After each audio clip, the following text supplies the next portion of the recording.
REED-BBS, BBS, Blackbird Sugar, Bachelor's in Boxing Studies, Televisión, Fred Sanford of the Fistic Arts. So I just said in my last video that Devin Haney needed to make a statement, needed to make an example out of Yuriorkis Gamboa.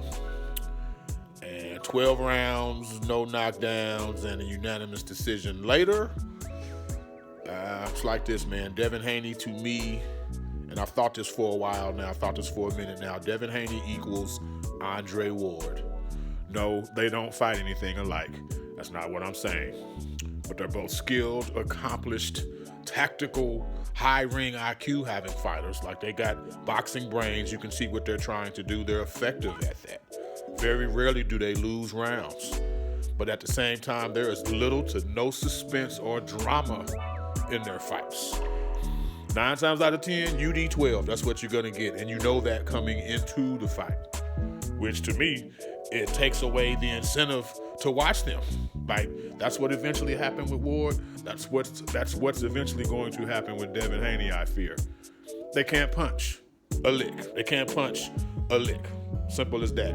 Andre Ward retired undefeated, last U.S. Olympic gold medalist in boxing, titles in 2 weight classes, and he also had 16 fucking knockouts in his 32 wins. Can't punch. It's really that simple, man. He fought Kovalev, yeah. People watch that. People watch when Ward fought Kovalev. Hardcore boxing fans did, that is. When he fought Chad Dawson, they watched. When he fought Carl Froch, they watched. And, of course, Mikkel Kessler. But people didn't watch the majority of Ward's career, which was those bouts in between the Kovalevs, in between the Dawsons, and the Froches and the Kesslers. He just never resonated, man. Good dude, well-spoken boxing commentator, good fighter, great fighter. Arguably the second best fighter of his era other than Floyd. But he was never an attraction. Which brings me back to Devin Haney. 25 fights, 15 KOs, can't punch. Can't punch. And like Andre Ward, there's little to no threat of a Devin Haney fight ending in less than 12 rounds. There's just little to no chance of that. Yuriorkis Gamboa.